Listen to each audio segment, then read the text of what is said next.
여러분 안녕하세요. 오늘 여러분께 들려드릴 이야기는 겉보기엔 그저 평범한 가장의 삶이지만 그 뒤편엔 깊은 상처와 도전, 그리고 예기치 못한 비극이 숨어있는 한 남자의 인생담입니다. 저는 그를 이정환 씨라고 부르겠습니다.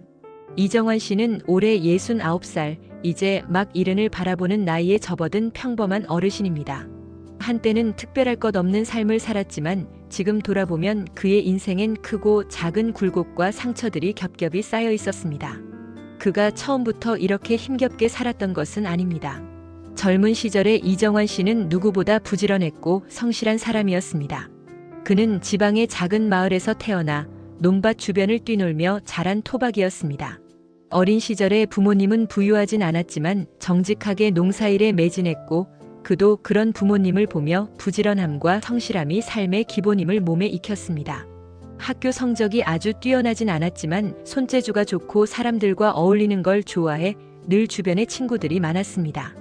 그렇게 특별할 것 없는 어린 시절을 보내며 그는 평범한 행복을 꿈꾸었습니다. 성인이 되어 도시로 올라온 그는 공장에서도 일해보고 작은 상점 점원으로도 일하며 돈을 모았습니다. 처음 서울로 상경했을 땐 낯선 거리와 빽빽한 인파에 주눅이 들었지만 시간이 지나자 어느새 익숙해졌습니다. 그에게 중요한 것은 화려한 성공보다 작은 안정이었습니다. 그 작은 안정 속에서 한 단계씩 올라가는 삶을 바라봤습니다. 그리고 마침내 한 사람을 만나게 되었습니다. 그의 인생에서 가장 소중한 인연, 바로 아내인 선영 씨였습니다. 선영 씨는 고운 마음씨와 따뜻한 미소를 가진 여성이었습니다. 그녀를 만났을 때 이정환 씨는 이 사람이 바로 내가 평생 함께할 동반자구나라는 느낌을 받았습니다. 둘은 크고 화려한 연애를 하진 않았지만 서로의 작은 말과 행동에서 진심과 배려를 확인했습니다. 일요일 아침 공원을 천천히 걸으며 계절의 변화를 감상하고 허름한 식당에서 따뜻한 국밥 한 그릇을 나눠 먹으며 웃을 수 있는 살. 그렇게 30을 넘긴 나이에 둘은 결혼했고 자그마한 보금자리를 꾸려나갔습니다. 결혼 생활은 생각보다 순탄했습니다. 큰 욕심 없이 서로를 배려하며 살아갔습니다. 아이들이 태어났을 때 부부는 그야말로 세상을 다 가진 것 같았습니다. 첫째 아들 지훈이 그리고 둘째 딸 지연이 태어나자 이제 이정환 씨와 선영 씨의 삶은 온통 아이들을 중심으로 돌아가기 시작했습니다. 아침에 눈 뜨면 아이들을 챙기고 밤에 잠들기 전 아이들의 숨소리를 확인하며 안도하는 나날. 이들이 꾸린 가정은 크진 않았지만 아늑했고 웃음과 사랑이 넘쳐났습니다. 물론 생활은 넉넉하지 않았습니다. 직장 생활을 하며 꼬박꼬박 월급을 모았지만 갈수록 물가는 오르고 아이들이 자라나면서 들어가는 돈도 많아졌습니다. 그럼에도 이정환 씨는 불평하지 않았습니다. 아이들이 잘 된다면 그게 우리의 행복이라고 늘 말했으니까요. 때로는 주말에도 쉬지 않고 아르바이트를 하며 조금이라도 더 보태려 노력했습니다. 선영 씨 역시 어린이집 교사로 일하며 가게에 힘을 실어주었습니다. 부부는 서로를 격려했고 저녁에 늦게 귀가하는 남편을 위해 선영 씨는 따뜻한 국을 끓여놓고 기다렸습니다. 그렇게 쌓인 정이 10년, 20년 지나며 더욱 깊어졌습니다. 세월이 흘러 아들 지훈이 고등학교를 졸업할 즈음 이정환 씨는 고민 끝에 아들의 대학 등록금을 위해 마련해둔 적금을 깼습니다. 원래는 노후를 위해 조금씩 모아둔 돈이었지만 이게 다 언제 쓰겠나, 아들 잘 되는데 쓰자라고 생각했습니다. 선영 씨도 말리지 않았습니다. 딸 지연이 결혼할 때도 마찬가지였습니다. 결혼 자금 일부를 보태기 위해 오래 모아둔 예금 통장을 다시 깼습니다. 그때는 노후 대비 같은 건 생각조차 하지 않았습니다. 주변에서 너희 부부도 나이 들면 힘들어질 텐데 라고 충고해도 이정환 씨 부부는 자식들 잘 되면 그게 행복이지 우리 뭐 대단한 거 바라나? 하고 웃어넘겼습니다. 자식들의 성장과 성공을 보는 것은 부부에게 최고의 즐거움이었습니다. 지훈이 대학에 합격했을 때 지연이 좋은 사람을 만나 결혼을 결정했을 때 두 사람은 축하주를 나누며 기뻐했습니다. 어느덧 이정환 씨는 직장에서 퇴직할 나이가 되었습니다. 퇴직금은 있었지만 자식들에게 조금씩 내놓다 보니 별다른 노후 자금이 남지 않았습니다. 그래도 부부는 불안해하지 않았습니다. 우리가 나중에 조금 모자라면 어때? 지훈이와 지연이가 조금은 도와주겠지라고 믿었으니까요. 가족 간의 정과 은혜를 굳게 믿었던 것입니다. 하지만 인생은 아무도 예상치 못한 순간 커다란 벽을 세우곤 합니다. 어느 화창한 봄날 아침 부부는 동네 공원을 산책하고 있었습니다.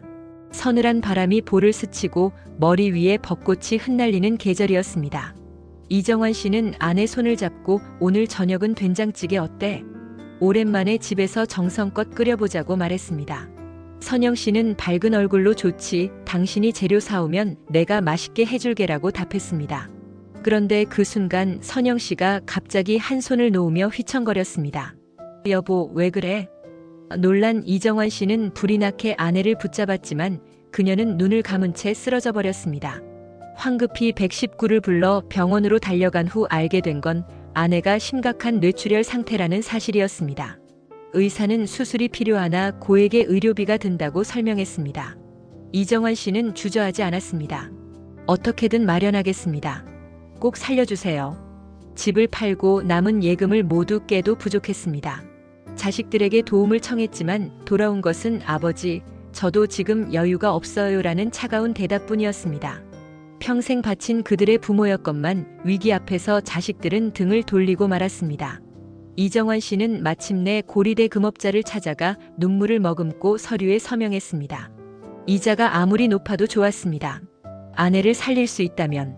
수술은 성공적이었지만 아내는 반신불수가 되었습니다.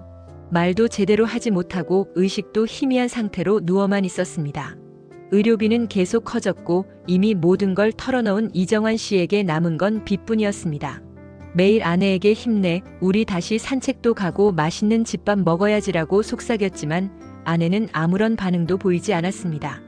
그렇게 3개월이 흐른 어느 새벽, 아내는 조용히 세상을 떠났습니다. 병원 복도에서 의사의 죄송합니다라는 말을 듣는 순간 그의 다리에 힘이 풀렸습니다. 세상이 무너지는 듯했고 40년을 함께한 인생의 반쪽이 사라진 자리에 커다란 허무만이 가득했습니다. 장례식에서 아내 영정 앞에 무릎 꿇고 오열하면서도 이정환 씨는 이 상황이 믿기지 않았습니다. 내가 뭘 잘못했지? 평생 가족을 위해 희생했는데. 자식들도 왔지만 그들의 얼굴에는 슬픔보다 당혹스러운 표정이 더 컸습니다. 장례를 마치고 나니 집도 없고 돈도 없으며 아내마저 없는 빈 껍데기 같은 현실이 그를 맞이하고 있었습니다. 마음 한편엔 그래도 자식들이 조금은 도와주겠지라는 희미한 기대가 있었지만 자식들은 죄송하지만 우리도 형편이 안 좋아요라는 말만 반복할 뿐이었습니다. 결국 그는 작은 고시원 방 한 칸으로 들어갔습니다. 노후 대비를 전혀 하지 않았고 빚까지 진 상황에서 선택지는 거의 없었습니다. 협박 전화가 울릴 때마다 가슴이 철렁했고 하루에 한 끼 먹기도 어려워지는 날이 이어졌습니다. 고시원 벽에는 아내의 사진 한 장만 걸려 있었습니다. 사진 속 아내는 밝게 웃고 있는데 그 웃음이 이제는 가슴을 애는 통증처럼 다가왔습니다. 여보, 내가 왜 이렇게 됐을까? 밤마다 혼잣말을 했지만 대답해줄 사람은 없었습니다. 자식들에게 다시 연락할 용기도 나지 않았습니다. 이미 도움을 청했다가 거절당했던 기억이 너무 아팠습니다. 나이 60이 넘어서 이 무슨 꼴인가 자책도 해보고 내가 자식들 잘못 키운 걸까? 반성도 해봤습니다. 하지만 뒤늦은 후회는 아무 소용이 없었습니다. 현실은 냉혹했습니다. 그의 일상은 아침에 겨우 일어나 고시원 복도를 나가 공동 화장실에서 세수하고 다시 좁은 방으로 돌아와 빈속을 움켜쥐며 인터넷 구직 광고를 뒤지는 것이 전부였습니다. 전화를 걸어 일을 구하려 하면 죄송하지만 우리 나이 제한 있어요. 힘쓰는 일이라서 60대 이상은 어려워요. 같은 대답이 돌아왔습니다. 혹시나 하고 거리로 나가봐도 막노동 자리 하나 얻기 쉽지 않았습니다. 간신히 얻어도 하루 일해서 하루 먹기 어려운 쥐꼬리만한 돈을 받고 몸은 더욱 망가졌습니다. 가끔은 아내가 떠난 병원 앞을 걷다가 눈물을 주체하지 못했습니다. 그녀가 살아있을 때는 그래도 희망이 있었습니다. 그녀를 살리기 위해 무엇이든 할 수 있다고 생각했는데 이제 그녀가 없으니 모든 노력이 허망하게 느껴졌습니다. 빚은 빚대로 남았고 자식들도 외면하는 상황에서 이 나이에 이 꼴로 얼마나 더 살아야 하나라는 생각이 들기도 했습니다. 처음에는 부끄러워서 외부에 자신이 처한 상황을 알리지 않았지만 이제는 알릴 사람조차 없습니다. 친구들은 대부분 연락이 끊긴 지 오래고 친척들도 몇 안 되는 사이. 그마저도 형편이 어렵거나 사정이 있어 도와주지 못했습니다. 결국 그는 동전 몇 개를 쥐고 편의점에서 삼각김밥 하나 사 먹고 버티는 날이 늘어갔습니다. 밤에는 고시원 방에 누워 하루를 돌아보며 오늘도 이렇게 끝나는구나 중얼거렸습니다. 이정환 씨의 젊은 시절, 그리고 아내와 아이들과 함께였던 시절의 사진을 보고 있노라면 그때는 분명 행복했는데라는 생각이 들어 사무치게 아팠습니다. 평생 남을 해치지 않고 살았고 정직하게 일하며 자식들을 뒷바라지했는데 인생이 왜 이렇게 된 걸까? 그 대답 없는 질문만 가슴속에 맴돌았습니다. 누군가에게 하소연이라도 하고 싶지만 그럴 상대가 없었습니다. 여러분, 여기까지 들은 이야기는 이정환 씨 삶의 아주 일부에 불과합니다. 그는 그저 평범한 아버지, 평범한 남편이었습니다. 특별한 범죄를 저지른 것도 아니고 남에게 해를 끼친 것도 없습니다. 단지 아이들을 위해 헌신했고 아내를 위해 모든 걸 내놓았으며 그 대가로 노후 대비를 하지 못했을 뿐입니다. 하지만 결과적으로 남은 것은 깊은 상처와 홀로 남은 외로움, 그리고 빚더미였습니다. 인생에서 가장 믿었던 것들을 잃고 손에 남은 건 없는 빈곤한 현실. 이게 바로 지금 이정환 씨가 처한 상황입니다. 이 이야기를 시작하면서 평범한 삶, 그러나 깊은 상처라고 표현했는데 바로 이것이 그가 겪은 비극입니다. 누구나 살면서 고난을 겪지만 이정환 씨의 경우는 너무나도 혹독했습니다. 일생을 바쳐 키운 자식들에게 도움을 청했으나 거절당했고 인생의 동반자인 아내를 치료하려 온갖 희생을 감수했지만 결국 그녀는 세상을 떠났습니다. 남겨진 빚과 외면받는 현실 앞에서 그는 고개를 들 수 없습니다. 여러분에게 이 이야기를 들려드리는 이유는 우리 주변에도 이런 사람이 있을 수 있다는 걸 상기시키기 위함입니다. 지금도 어디선가 낡은 고시원 방에서 혹은 좁은 쪽방촌에서 과거를 회상하며 내가 뭘 잘못했기에 이렇게 됐나? 생각하는 어르신이 있을지 모릅니다. 이정환 씨의 이야기는 남의 일이 아니라 어쩌면 우리 모두가 언젠간 맞닥뜨릴 수도 있는 현실의 단면일지도 모릅니다. 그가 앞으로 어떻게 살아갈지 이 이야기는 이제 막 시작하는 단계입니다. 지금은 인생의 가장 낮은 지점에 있다고 해도 과언이 아닙니다. 노후 대비 없이 모든 것을 자식에게 쏟아붓고 아내를 살리려 했지만 실패했으며 결국 홀로 남겨진 상황. 그렇다고 그가 완전히 포기한 것은 아닙니다. 그는 아직 숨 쉬고 있고 매일 아침 눈을 뜹니다. 비록 먹을 것조차 구하기 힘든 날들이지만 어쨌든 하루하루를 버티고 있습니다. 이 긴 도입부는 이제 여러분께 그의 인생이 어떤 흐름에서 시작되는지를 알려주기 위함입니다. 과거엔 평범하고 따뜻한 가정이었지만 예기치 못한 의료비 부담과 가족 내 소통 단절, 그리고 자식들의 외면이 겹쳐 인생이 추락한 상황입니다. 이 지점에서 이야기는 승으로 넘어가기 전 한 사람의 삶이 얼마나 쉽게 무너질 수 있는지, 그리고 그 폐허 속에서 어떤 감정이 휘몰아치는지 보여주고 있습니다. 앞으로 이정환 씨가 어떤 길을 걸을지 그에게는 아직 밝혀지지 않은 새로운 만남과 또 다른 인생의 전환점이 기다리고 있을지 모릅니다. 하지만 지금 우리가 바라보는 이 지점, 바로 기에 해당하는 부분은 어둠뿐입니다. 날이 밝아도 희망이 보이지 않고 과거의 헌신이 보상받지 못한 채 허망하게 끝나버린 현실. 이 이야기를 통해 우리는 인간이 왜 노후 대비를 해야 하는지, 왜 관계의 균형이 중요한지, 그리고 왜 세상은 때로 이렇게 불공평한지 고민하게 됩니다. 이정환 씨는 지금 좁은 고시원 방에서 아내의 사진을 바라보며 다시 돌아갈 수만 있다면 그때 조금이라도 남겨둘 걸, 자식들에게만 의존하지 않고 내 삶을 위한 대비를 했어야 했는데라며 가슴을 치고 있을지도 모릅니다. 하지만 시간은 되돌릴 수 없고 그는 이제 어떻게든 현재를 버티고 내일로 나아가야 합니다. 아내를 잃은 뒤 이정환 씨는 매일이 버거웠습니다. 고시원에서 일어나면 아침 식사를 거른 채 인력사무소로 향했습니다. 몸은 노쇠했고 마음은 무겁지만 아무리 힘들어도 일하지 않으면 끼니조차 때우기 어려웠습니다. 인력사무소 앞에는 그보다 훨씬 젊은 일꾼들이 모여 있었는데 그들 사이에서 희미한 희망을 품고 줄을 서 있는 이정환 씨는 마치 낯선 섬에 홀로 표류한 난민과 같았습니다. 오늘도 일자리 있을까? 젊은 사람들이 먼저 뽑히면 난 남는 건가? 이런 생각이 꼬리를 물었지만 그는 어쩔 수 없었습니다. 가끔 관리자가 날카로운 목소리로 인원을 호명할 때 자신의 이름이 불리기를 간절히 바랐습니다. 빈손으로 돌아가는 날이면 고시원으로 돌아와 벽을 보고 한숨만 내쉬어야 했으니까요. 어느 날 운이 좋아 공사장 자비를 얻게 되었습니다. 허름한 안전모를 쓰고 낯선 작업복을 걸친 채 공사 현장으로 향했습니다. 생각보다 일은 고되고 추운 날씨 속에서도 쉬는 시간은 짧았습니다. 콘크리트 블록을 나르고 모래와 시멘트를 섞고 무거운 철근을 옮기는 일은 나이든 몸에 혹독한 시련이었습니다. 땀과 먼지가 뒤섞인 공사장에는 거친 욕설과 시끄러운 기계음이 가득했습니다. 젊은 일꾼들은 능숙한 손놀림으로 자재를 나르며 농담을 주고받았지만 이정환 씨는 낯선 환경 속에 끼어들 틈이 없었습니다. 처음 며칠간 그는 묵묵히 주어진 일을 해나갔습니다. 허리가 삐걱거리고 무릎이 아파도 참았습니다. 나이든 그를 향한 젊은 노동자들의 시선은 불편했습니다. 할아버지, 힘들면 쉬세요. 어르신, 우리한테 맡기세요라는 말은 겉으로는 친절해 보였지만 그 속에는 미묘한 무시나 불편함이 배어 있었습니다. 그는 감정을 드러내지 않고 괜찮아, 나도 할 수 있어 라고 말하며 일을 악물었습니다. 하루 일당이 소중했고 잘못하다가 이 자리마저 잃으면 안 된다는 절박함이 그를 버티게 했습니다. 그러나 몸은 정직했습니다. 시간이 지날수록 피로가 쌓였고 근육은 쑤셨으며 손목과 허리가 욱신거렸습니다. 어느 날은 새벽같이 나가 추운 겨울바람을 맞으며 자재를 나르다 문득 눈앞이 핑 도는 듯 했습니다. 그 순간 발을 헛디뎌 비계를 디딘 발이 미끄러지고 말았습니다. 조심하세요. 누군가 외쳤지만 이미 늦었고 그는 그대로 바닥으로 떨어져 버렸습니다. 충격과 함께 날카로운 통증이 밀려왔고 주변의 일꾼들이 황급히 달려와 어르신 괜찮으세요?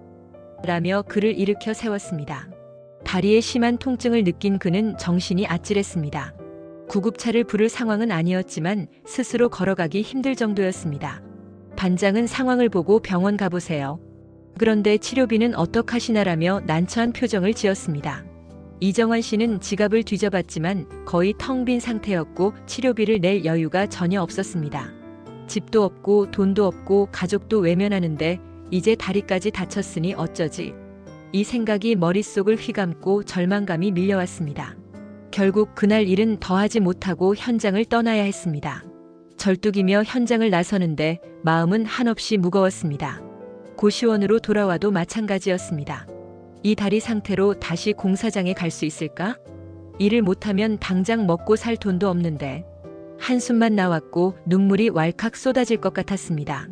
빛 독촉 전화는 계속 울렸고 김 선생님, 이자라도 내셔야죠 라는 차가운 목소리가 전화를 통해 들어왔습니다. 이정환 씨는 전화기를 내려놓으며 더 이상 갈 곳이 없다는 생각을 했습니다. 그렇게 몇 시간을 멍하니 앉아있던 어느 저녁 고시원 복도를 지나치던 낯선 청년이 그를 유심히 보았습니다. 그 청년은 근처에 식당을 운영하는 강민수라는 사람이었습니다. 민수는 이정환 씨를 예전부터 몇 번 본 적이 있었습니다. 고시원 건물 1층 옆 골목길에서 우연히 마주친 적도 있었고 한 번은 새벽에 폐지를 모으는 이정환 씨를 본 적도 있었습니다. 민수는 평소에도 주위 사람들에게 관심이 많고 어려운 사람을 외면하지 않는 성격으로 유명한 청년이었습니다. 민수는 조심스럽게 다가와 말을 걸었습니다. 아저씨, 많이 힘들어 보이시네요. 무슨 일 있으세요? 이정환 씨는 처음에는 경계심이 들었지만 민수의 진심 어린 표정을 보고 차츰 마음을 열어갔습니다. 그는 자신이 다리에 부상을 당했으며 병원에 갈 돈조차 없다고 솔직히 털어놓았습니다. 민수는 그럼 같이 병원에 가요. 제가 치료비는 먼저 내드릴게요라며 선뜻 나섰습니다. 이정환 씨는 깜짝 놀라며 나중에 갚을 수 있을지 모르는데 라고 망설였지만 민수는 사람이 다 그렇게 사는 거죠. 나중 일은 나중에 생각해요라고 미소 지었습니다. 병원으로 함께 간 두 사람. 의사는 큰 골절은 없지만 인대가 늘어났고 멍도 심해 당분간 무리하면 안 된다고 말했습니다. 치료비가 든 통보를 받았을 때 이정환 씨는 가슴이 철렁했지만 민수는 아무렇지 않은 듯 카드를 내밀었습니다. 이정환 씨는 어떻게 이렇게까지 해주시나요? 라며 울컥했고 민수는 저도 옛날에 도움받은 적 있어요. 그때 제가 힘들었을 때 누군가 손 내밀어줬죠. 이제 제가 갚는 거라고 생각해요라고 말했습니다. 치료를 받고 나온 이정환 씨는 고시원 근처 작은 카페에서 민수와 마주 앉았습니다. 바깥은 추운 겨울밤이었지만 카페 안은 따뜻한 조명이 켜져 있었습니다. 아저씨, 혹시 요리에 관심 있으세요?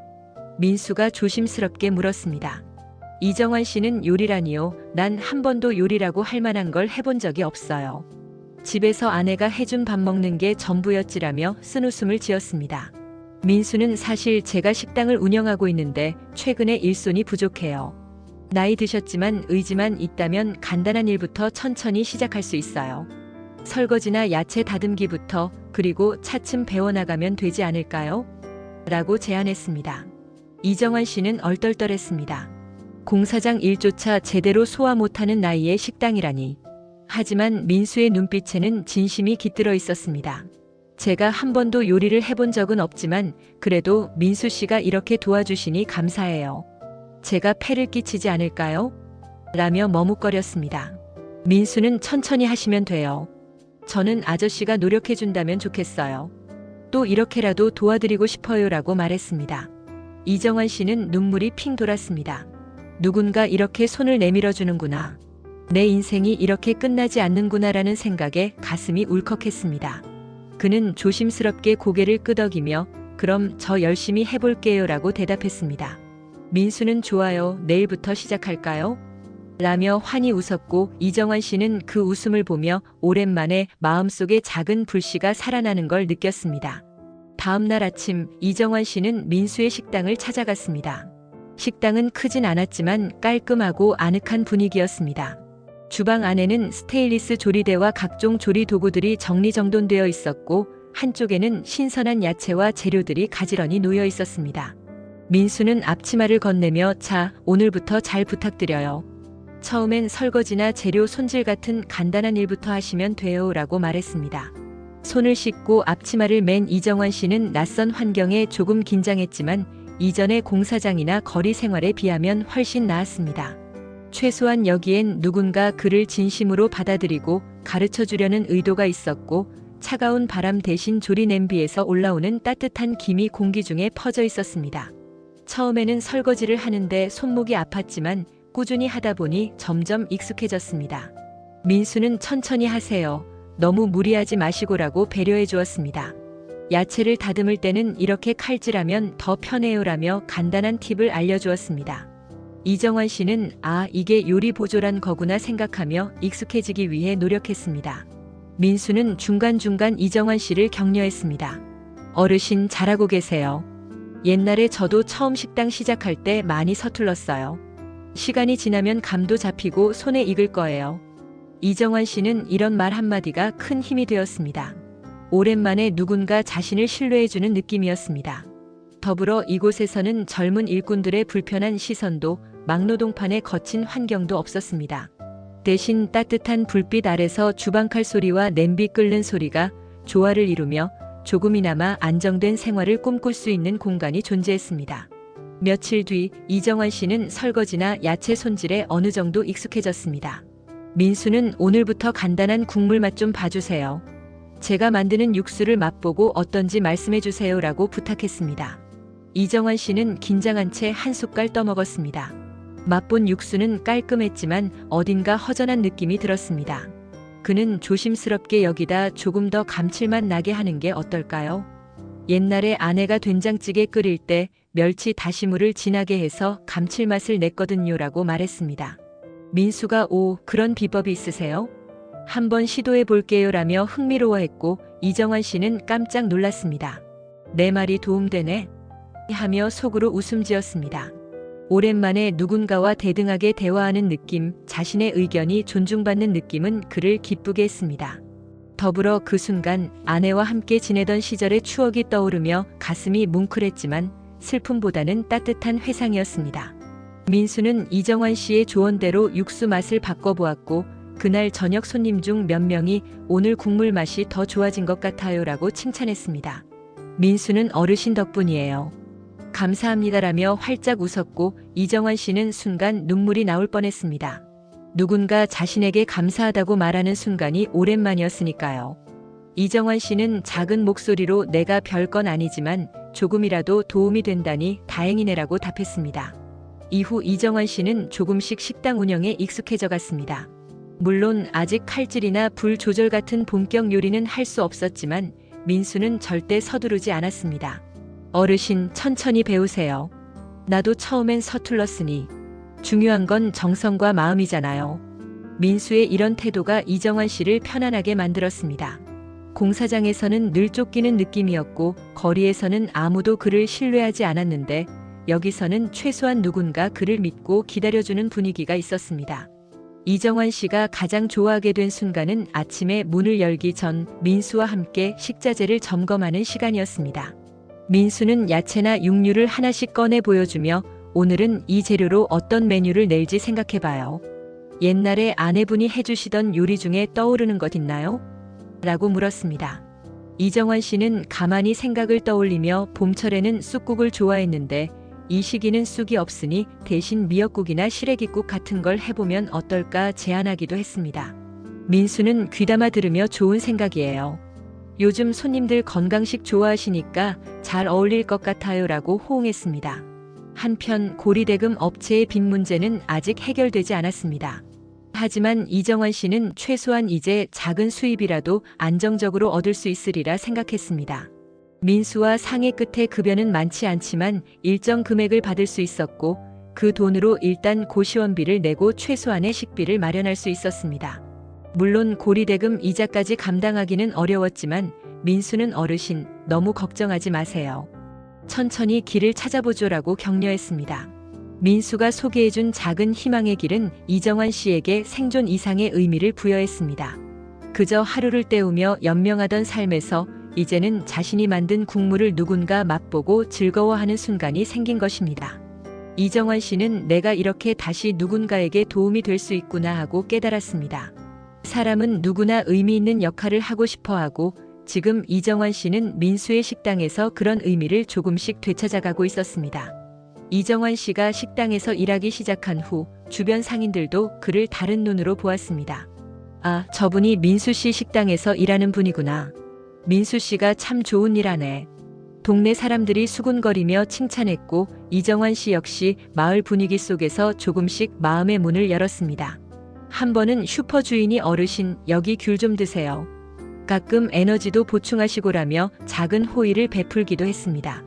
이정환 씨는 이제 세상이 전부 날 외면하는 건 아니구나 하는 생각을 하며 귤을 받아들었습니다. 이러한 변화는 굉장히 미묘하고 작은 것이었지만 이정환 씨 인생에서 큰 의미를 가졌습니다. 이전에는 하루가 끝나면 그냥 쓸쓸히 고시원 방 한 구석에서 아내 사진을 보며 울었지만 이제는 내일은 어떤 메뉴를 준비할까? 민수와 이런저런 이야기를 나눠봐야겠다 같은 생각으로 밤을 보낼 수 있었습니다. 물론 여전히 빚 문제나 몸의 통증, 노후의 불안은 남아있었지만 삶의 무게가 전부 절망으로만 기울지는 않게 되었습니다. 민수와 대화하다 보면 민수는 자기도 어린 시절에 어려운 상황을 겪었다고 털어놓았습니다. 저도 부모님이 갑자기 돌아가셨을 때 한동안 방황했어요. 그때 한 이웃 어르신이 저를 식당 일로 이끌어 주셨죠. 그 덕분에 지금 제가 있는 건데 이제 제가 어르신을 돕는 게 자연스럽다고 생각해요. 이 말을 듣고 이정환 씨는 깊은 감동을 느꼈습니다. 세상은 돌고 돈다는 걸 깨달았습니다. 그가 과거에 베푼 사랑과 헌신이 직접적인 보답으로 돌아오진 않았지만 이번에는 전혀 예상치 못한 곳에서 인연이 생기고 또 누군가 그를 돕고 있었습니다. 민수는 이정환 씨를 단순한 노동력이 아닌 파트너로 대하기 시작했습니다. 어르신, 다음 주부터는 김치 담그는 법을 가르쳐 드릴게요. 손님들이 김치를 중요하게 생각하거든요. 이정환 씨는 당황했지만 한번 해보지 뭐라고 결심했습니다. 젊었을 때 아내가 김치 담그는 걸 곁에서 지켜본 기억을 되살리며 이론이라도 조금 안다면 도움이 되겠다 생각했습니다. 민수는 그에게 천천히 배추 절이는 법, 양념 버무리는 법을 설명했고 이정환 씨는 서툴지만 정성을 담아 손을 움직였습니다. 처음 만든 김치는 조금 밋밋했지만 두 번째, 세 번째 담그다 보니 감이 잡혔습니다. 아내가 양념을 조금 더 넣었을 텐데라는 생각에 따라 양념 조절을 했더니 민수가 이거 괜찮네요. 라며 엄지를 치켜 세웠습니다. 이정환 씨는 내가 다시 뭔가를 배워나갈 수 있구나라고 깨닫고 감격스러웠습니다. 나이 들어 세상에 필요 없는 사람이 된 줄 알았는데 여전히 쓸모가 있고 배울 수 있는 사람이었습니다. 이렇게 하나씩 할 수 있는 일이 늘어나면서 이정환 씨는 공사장에서 받았던 무시나 거리 생활의 상처를 조금씩 치유해갔습니다. 물론 완전히 아물진 않았지만 민수의 식당은 상처를 덮고 새로운 살을 돋게 하는 재생의 공간이 되어줬습니다. 빚 문제나 자식과의 관계 회복 같은 커다란 과제는 남아있었지만 최소한 그는 지금 여기서 숨 쉴 수 있었고 내일을 생각할 수 있었습니다. 누군가에게는 사소해 보일 수 있는 이 변화가 이정환 씨에게는 인생의 전환점이었습니다. 절망의 바닥까지 떨어졌던 그가 민수라는 젊은 청년을 만나 치료비 도움을 받았고 식당에서 새로운 길을 모색하게 된 것. 이 만남은 그를 다시 한 걸음 앞으로 나아가게 만들었습니다. 이것이 바로 승에 해당하는 부분입니다. 앞으로 어떤 일들이 기다리고 있을지, 이정환 씨가 다시 웃을 수 있는 날이 올지 아직 확신할 수는 없지만 적어도 절망 속에서 빛 한 줄기를 본 것만으로도 커다란 성취입니다. 식당에서 첫날부터 이정환 씨가 맡은 일은 매우 단순했습니다. 설거지를 하거나 채소를 다듬고 썰어놓는 작업 정도였죠. 처음에는 손이 어설펐습니다. 칼 잡는 법도 제대로 몰랐고 어떤 재료를 어떻게 손질하는지 헷갈릴 때가 많았습니다. 그러나 강민수는 전혀 서두르지 않았습니다. 천천히 하세요, 어르신. 처음부터 잘하는 사람 없죠. 제가 아는 걸 하나씩 알려드릴게요. 민수의 이 말은 이정환 씨를 편안하게 만들었고 스스로에게 그래, 지금은 배우는 단계야라고 다짐할 수 있었습니다. 며칠 지나자 이정환 씨는 설거지나 기본 재료 손질에는 익숙해졌습니다. 물론 손목이나 허리가 여전히 아프고 쉽지는 않았지만 공사장이나 거리 생활에 비하면 훨씬 나았습니다. 주방에는 따뜻한 불빛이 있었고 민수가 건네는 따뜻한 말 한마디가 있었습니다. 이전에는 누구도 그를 신뢰하지 않고 나이 많은 남자로서 버려진 느낌이었는데 여기서는 최소한 필요한 존재로 인정받는 기분이었습니다. 민수는 어느 날 조금 더 적극적으로 이정환 씨에게 요리를 가르쳐 주기로 마음먹었습니다. 어르신, 이제 재료 손질에 익숙해지셨으니 간단한 국이나 찌개 만드는 법을 하나씩 배워볼래요? 이정환 씨는 깜짝 놀랐습니다. 내가 요리를? 생각해보니 평생 음식은 아내가 차려준 밥상에 익숙했지 본격적으로 요리를 해본 적은 거의 없었습니다. 그러나 민수의 제안에는 강요가 아닌 기대와 신뢰가 담겨 있었습니다. 이정환 씨는 머뭇거리다 결국 한번 해보지 뭐라며 고개를 끄덕였습니다. 민수는 가장 기본적인 것부터 시작했습니다. 육수 내는 법, 양념을 맞추는 기본, 불 조절하는 법 등을 하나씩 알려주었습니다. 육수는 재료의 맛을 우려내는 과정이에요. 정성과 시간이 필요하죠. 끓이면서 거품을 걷어내고 재료의 향을 느껴보세요. 이정환 씨는 불 앞에 서서 천천히 김이 올라오는 냄비를 바라보며 생각했습니다. 내가 이렇게 냄비 하나를 앞에 두고 집중하는 날이 올 줄이야. 수십 년 전 아내가 부엌에서 조리하던 모습이 아련히 떠올랐습니다. 그때는 아내가 해주는 음식을 그냥 먹기만 했는데 이제는 자신이 그 자리에 서 있다니 인생이 참 묘했습니다. 처음 만든 국물은 밍숭맹숭했습니다. 민수가 시식을 하고 어르신, 맛이 좀 심심한데요. 양념을 조금 더 넣어볼까요? 라고 말하자 이정환 씨는 약간 실망했지만 곧 그래, 한 번에 잘 될 리 없지라며 마음을 다잡았습니다. 다시 육수를 끓이고 적당한 양념을 조절하며 맛을 맞춰나가는 과정은 마치 퍼즐을 맞추는 것 같았습니다. 시간이 지날수록 그는 재료 간의 관계, 맛의 균형, 온도와 시간의 중요성을 조금씩 깨우쳐갔습니다. 그러던 어느 날 이정환 씨는 뭔가 특별한 음식을 만들어보고 싶다는 생각이 들었습니다. 아내를 떠올리던 중 아내가 자주 끓여주던 된장찌개 맛이 문득 그리워졌습니다. 옛날에 아내가 해주던 된장찌개가 참 맛있었지. 멸치 다시물에 된장을 풀고 두부와 호박, 감자, 양파를 적당히 넣어서 뚝배기에 끓이면 구수한 향이 퍼졌는데 이정환 씨는 아내가 요리하던 모습을 생생하게 떠올리며 재료들을 준비했습니다. 민수는 궁금한 눈길로 지켜보며 어르신, 오늘은 뭘 만드시는 거예요? 라고 물었습니다. 이정환 씨는 아내 생각이 나서 그녀가 해주던 된장찌개 맛을 한번 재현해 보려고 해요라고 조용히 답했습니다. 조심스럽게 된장찌개를 끓이면서 이정환 씨는 마치 아내와 대화하는 기분이 들었습니다. 여보, 이렇게 하면 됐었지? 멸치 다시물을 조금 더 진하게 낼까? 아니면 여기서 된장량을 조금 늘릴까? 물론 소리내어 말하진 않았지만 그의 마음속에서는 아내가 곁에 있는 듯한 대화가 오갔습니다. 뚝배기 속에서 보글보글 끓어오르는 된장찌개에서는 진한 구수함이 퍼져나왔습니다. 그 냄새를 맡는 순간 이정환 씨는 울컥했습니다. 아내와 함께 식탁 앞에 앉아 밥을 먹던 장면, 아이들이 자라며 반찬 투정을 하던 기억, 가족 모두가 둘러앉아 나누던 웃음소리가 머릿속을 스쳐갔습니다. 찌개를 완성한 뒤 민수가 한 숟갈 맛보더니 눈이 번쩍 뜨였습니다. 어르신, 이거 정말 맛있어요. 이런 깊은 맛은 어떻게 낸 거예요? 이정환 씨는 겸손하게 그냥 옛날에 아내가 해주던 맛을 기억나는 대로 따라했을 뿐이야 라고 말했습니다. 민수는 흥분한 목소리로 이거 우리 메뉴에 추가하면 어떨까요? 손님들이 좋아할 것 같아요 라고 제안했습니다. 이정환 씨는 당황스러웠지만 동시에 뿌듯했습니다. 내가 만든 음식이 손님들 메뉴로 나온다니. 이게 바로 요리를 통해 새로운 의미를 찾는 순간이 아닐까 하는 생각이 들었습니다. 며칠 후 된장찌개가 메뉴에 추가되자마자 손님들은 환호했습니다. 이 국물 어디서 이런 맛이 나죠? 어릴 적 어머니가 끓여주시던 맛이랑 비슷해요. 한 손님은 눈물을 글썽거리며 이 맛 덕분에 어머님 생각이 난다고 했습니다. 이정환 씨는 주방 뒤에서 그 말을 듣고 가슴이 뜨거워졌습니다. 자신의 음식이 누군가의 추억을 불러일으키고 마음을 울릴 수 있다니. 그 순간 그는 깨달았습니다. 요리는 단순히 배를 채우는 행위가 아니라 사람들의 감정을 일깨우고 삶의 기억을 되살리는 매개체라는 것을요. 아내와의 추억 그리고 자신의 인생 모든 순간이 요리에 담길 수 있다는 사실에 이정환 씨는 깊은 감동을 받았습니다. 단순히 양념을 섞고 재료를 익히는 기술 이상으로 요리에는 인생의 희로애락이 녹아드는 것이었습니다. 아내가 생전에 보여주던 정성과 사랑, 자식들에게 잘해주려던 그의 마음, 이제는 그런 마음이 음식 한 그릇에 담겨 손님들에게 전달되고 있었습니다. 손님들이 그의 요리를 먹고 감동하는 모습을 볼 때마다 그는 이 길이 내가 살아갈 의미구나라는 깨달음을 얻었습니다. 민수도 이를 지켜보며 흐뭇해했습니다. 어르신 보세요. 손님들이 이렇게 좋아하잖아요. 어르신만의 스토리가 요리에 녹아들면 그게 바로 맛의 비결이 되는 거죠.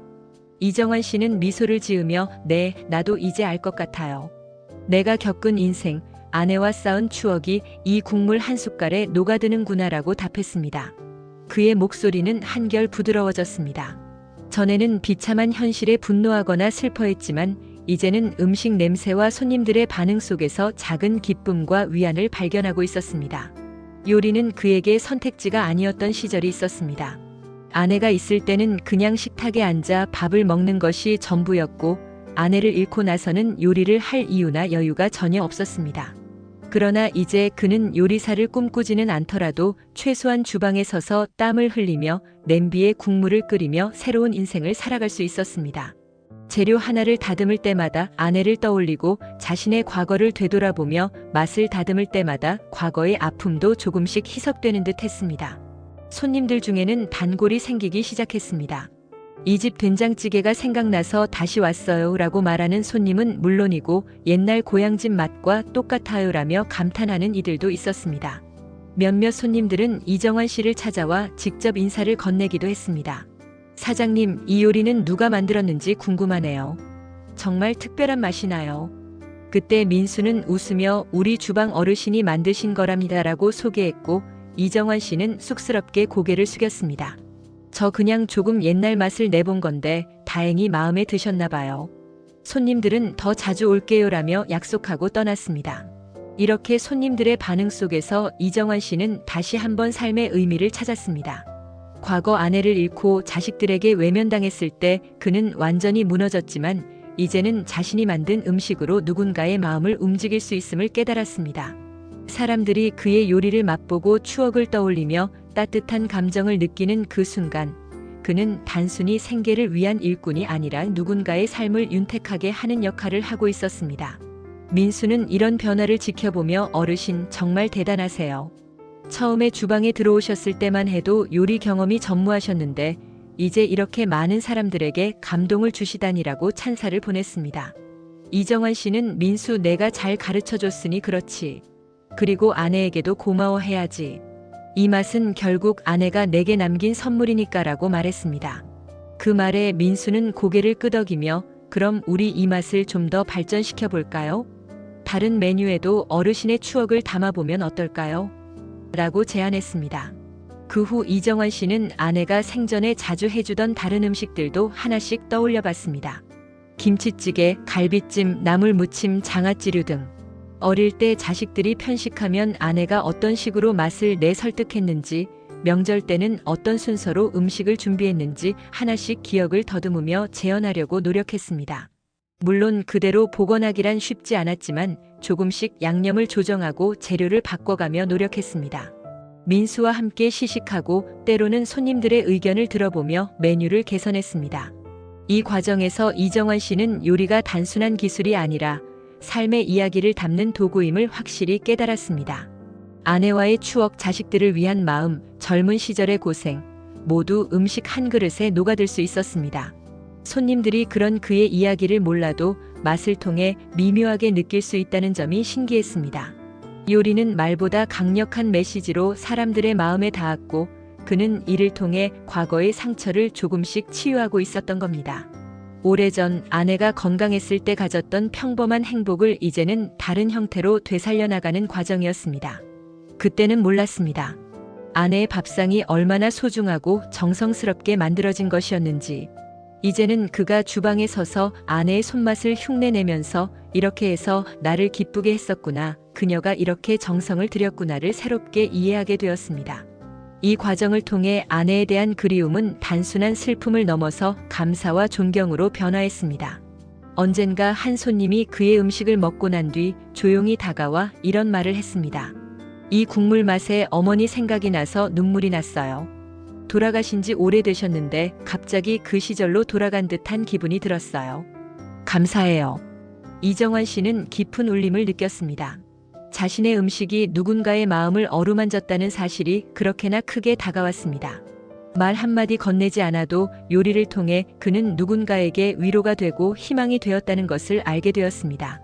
민수는 이정환 씨의 된장찌개를 대표 메뉴로 삼기로 결정했고 메뉴판 한 구석에 옛날 맛 된장찌개라는 이름을 붙였습니다. 손님들은 그 이름을 보고 정말 옛날 맛이 나네요 라며 호평했고 가끔 손님들끼리나 어린 적 할머니가 해주신 맛이 이랬는데 라며 공감하는 장면도 연출되었습니다. 음식이 단순히 맛뿐 아니라 추억과 감정을 불러일으키는 매개체가 된 것입니다.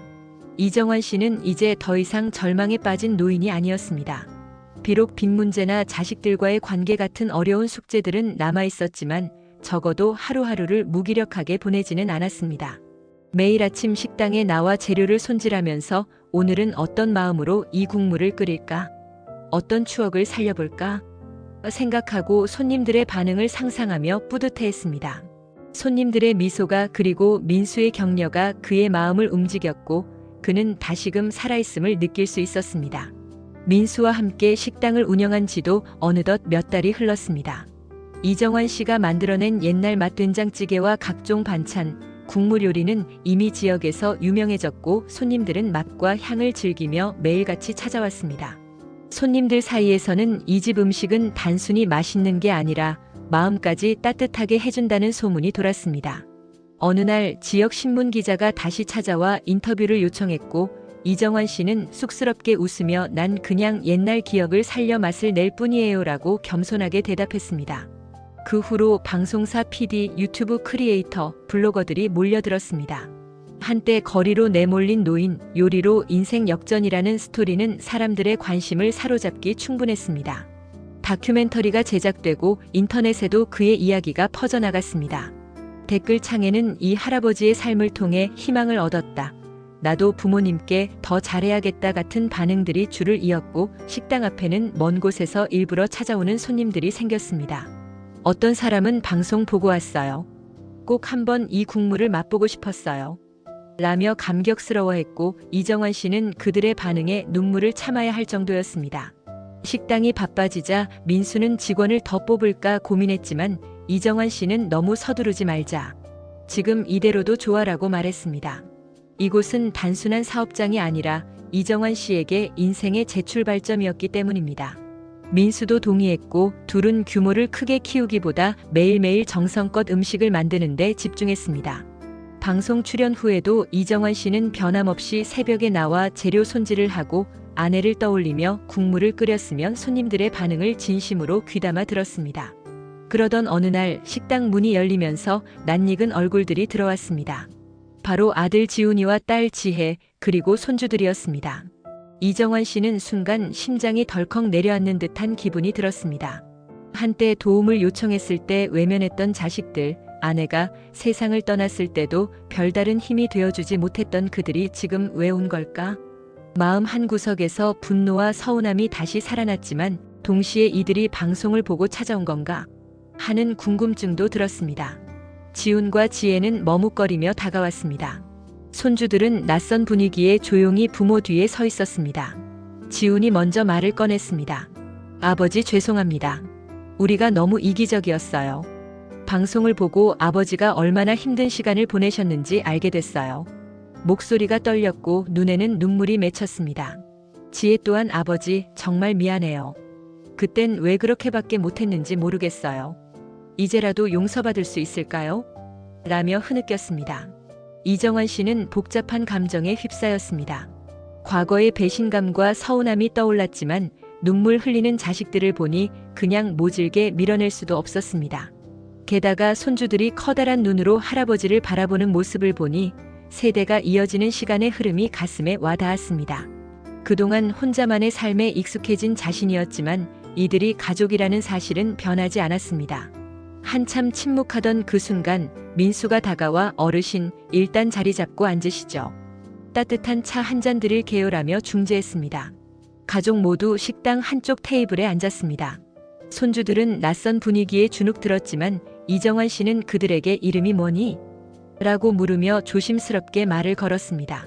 손주들은 작은 목소리로 자기 이름을 말했고 이정환 씨는 목이 메었지만 최대한 차분하게 그래 많이 컸구나라고 답했습니다. 지훈과 지혜는 부모로서 자신들이 얼마나 힘든 시기를 겪었는지 당시 왜 아버지를 돕지 못했는지 변명 비슷한 이야기를 했지만 결국 결론은 잘못했다는 것이었습니다.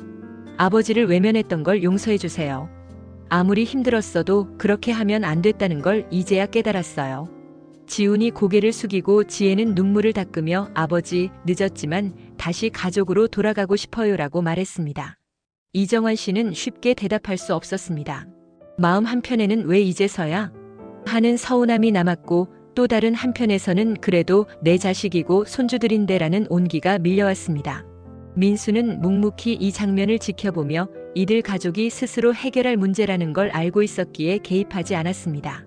그러던 중 손주 중 한 명이 조심스럽게 할아버지 텔레비전에 나오는 거 봤어요. 할아버지 요리 너무 맛있게 보여서 저도 먹고 싶었어요 라고 말했습니다. 그 말에 이정환 씨는 웃음 반 눈물 반으로 그래. 그럼 할아버지가 맛있는 국물 하나 만들어 줄게라고 답했습니다. 주방으로 걸어가는 동안 이정환 씨는 아내 생각이 또 났습니다. 아내가 살아있다면 이 순간을 얼마나 기뻐했을까? 그날 이정환 씨는 자식들과 손주들에게 아내가 즐겨 만들던 메뉴를 재현해 보았습니다. 국물을 떠먹은 손주들이 와 진짜 맛있다 고 감탄하자 자식들도 눈물을 훔치며 엄마 생각나네라고 중얼거렸습니다. 가족 모두가 아내를 떠올리며 음식으로 마음을 나누는 순간 이정환 씨는 속삭이듯 여보 우리 가족이 다시 모였어라고 혼잣말했습니다. 며칠 후 가족은 아내의 묘소를 찾았습니다. 꽃다발을 놓고 조용히 고개를 숙였습니다. 이정환 씨는 아내 사진을 보며 여보 우리 아이들 늦었지만 깨달았대. 이제 조금씩 화해하려고 해라고 속삭였습니다. 지훈과 지혜는 묘비 앞에서 울며 엄마 미안해요. 우리가 너무 미성숙했어요 라고 고백했습니다. 이정환 씨는 그들을 보며 이제 됐다. 엄마가 다 보고 있을 거야 라며 눈물을 닦았습니다. 이 순간 가족의 화해는 꽃 피웠고 과거의 상처를 조금씩 봉합하는 발걸음을 내딛게 되었습니다. 화해 후 가족은 식당에서 자주 만나는 시간을 만들었습니다. 손주들과 함께하는 주말 오후 이정환 씨는 새로운 메뉴를 개발하면서 아이들의 반응을 보곤 했습니다. 할아버지, 이거 좀 짜요 하면 조금씩 양념을 줄이고 이거 너무 맵다 하면 고춧가루를 덜어내는 식으로 가족의 의견을 반영했습니다. 이런 과정 속에서 가족은 음식이라는 매개체를 통해 대화를 회복하고 서로의 마음을 이해하기 시작했습니다. 민수는 이 광경을 흐뭇하게 지켜봤습니다. 어르신 정말 다행이네요. 가족이 다시 하나가 되어가는 모습 보기 좋아요. 이정환 씨는 민수 내 덕분이지. 만약 내가 없었다면 난 아직도 거리에서 방황했을 거야 라며 민수의 손을 꼭 잡았습니다. 민수는 부끄러워하며 에이, 어르신의 인생 경험과 정성이 음식에 묻어났으니 사람들이 좋아하고 가족들도 돌아온 거죠라고 답했습니다. 방송과 언론은 이제 이정환 씨 이야기를 가족 화해의 모범 사례로 소개하기 시작했습니다. 한 언론 인터뷰에서 기자가 어떻게 가족과 다시 화해하실 수 있었나요? 라고 묻자 이정환 씨는 조용히 음식 덕분입니다. 제가 아내에게서 배운 정성과 추억을 음식에 담았더니 가족들이 그 맛을 통해 제 마음을 이해해줬어요. 시간이 걸렸지만 결국 서로를 다시 받아들이게 되었죠. 라고 답했습니다. 이 말이 나가자 많은 시청자들이 감동했습니다. 음식이란 그냥 영양분이 아니라 마음을 나누는 매개체라는 메시지가 퍼져나갔습니다. 손주들은 할아버지의 식당에서 종종 식사하며 할아버지와 함께 요리 비법도 조금씩 배웠습니다. 이건 할머니가 해주시던 맛이지? 라고 묻는 손주에게 이정환 씨는 그래, 내 할머니가 이렇게 정성껏 맛을 내셨단다라고 설명했고 손주는 고개를 끄덕이며 나중에 나도 이거 할 줄 알면 좋겠다라고 말했습니다. 세대가 이어지는 아름다운 장면이었습니다. 그렇게 손주들에게도 이 이야기는 가정의 역사, 맛과 추억의 연결고리로 남게 되었습니다. 민수와 이정환 씨의 식당은 이제 단순한 밥집이 아니라 사람들에게 희망과 위로를 전하는 공간으로 자리 잡았습니다. 손님들은 여기 오면 마음이 편안해져요라고 말했고 때로는 부부가 함께 와서 예전 이야기나 부모님 추억을 나누기도 했습니다. 몇몇 손님은 우리도 부모님께 더 잘해야겠다는 다짐을 하고 돌아갔습니다. 이정환 씨는 음식을 내놓을 때마다 마음 한구석에 아내와의 추억을 담으며 삶의 가치를 되새겼습니다. 이정환 씨의 삶은 완전히 달라졌습니다. 거리에서 폐지를 줍던 남자, 공사장에서 천대받던 노인이 이제는 많은 이들에게 희망을 준 인물이 되었습니다. 자식들과의 화해로 마음의 짐을 덜었고 아내의 명복을 빌며 내가 잘 살아갈게라고 다짐할 수 있었습니다. 비록 노후 자금은 여전히 부족하고 빚을 완전히 청산하지 않았을 수도 있지만 그는 결코 예전처럼 절망 속에 주저앉아 있지 않았습니다. 민수와 함께 식당을 운영하면서 하루하루를 의미 있게 만들었고 미래를 향한 작은 계획도 세울 수 있었습니다. 한 번은 지훈이 아버지, 저도 이제는 조금 여유가 생겨서 아버지를 도와드리고 싶어요. 미안해요. 그때 그렇게 못했던 거리라고 말했습니다. 이정환 씨는 괜찮다. 이제부터 잘하면 되지 않겠니라고 답했습니다. 지혜도 아버지, 주말에 손주들이랑 와서 청소라도 도울게요. 그리고 가끔 아버지가 좋아하시던 반찬도 만들어 올게요라고 다짐했습니다. 가족은 다시 대화하고 서로를 배려하며 작은 약속들을 통해 마음을 이어갔습니다. 민수는 이 광경을 보며 어르신 정말 축하드려요. 가족과 다시 하나가 되셨네요 라고 했고 이정환 씨는 눈물을 흘리며 그래, 드디어 하나가 됐어. 이제 난 혼자가 아니야 라고 대답했습니다. 그 말 속에는 오랜 시간 쌓여온 외로움과 슬픔이 사라지고 새롭게 싹튼 희망과 화합의 기쁨이 담겨 있었습니다. 식당 밖 거리에는 따사로운 햇살이 비치고 지나가는 사람들이 빙글빙글 웃으며 담소를 나누는 평화로운 풍경이 펼쳐졌습니다. 이정환 씨는 주방 앞에 서서 마치 무대 위 연주자처럼 양념을 맞추고 불의 세기를 조절하며 국물을 끓였습니다. 손님 한 명 한 명에게 건네질 그릇 안에는 단순한 양념 이상의 것이 담겨 있었습니다. 인생의 쓴맛과 단맛, 상처와 치유, 그 모든 것이 녹아있는 특별한 레시피였습니다.